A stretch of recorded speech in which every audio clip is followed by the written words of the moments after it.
In front of me is Huawei MatePad Pro 13.2 and today I would like to show you how you can connect it using Bluetooth.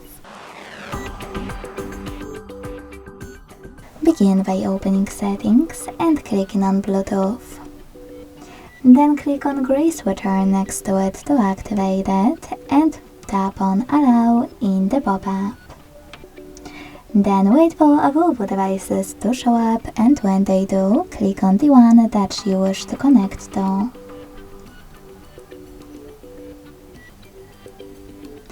Finally, select Pair and wait for the other device to accept your connection request. As you can see, my devices were successfully connected.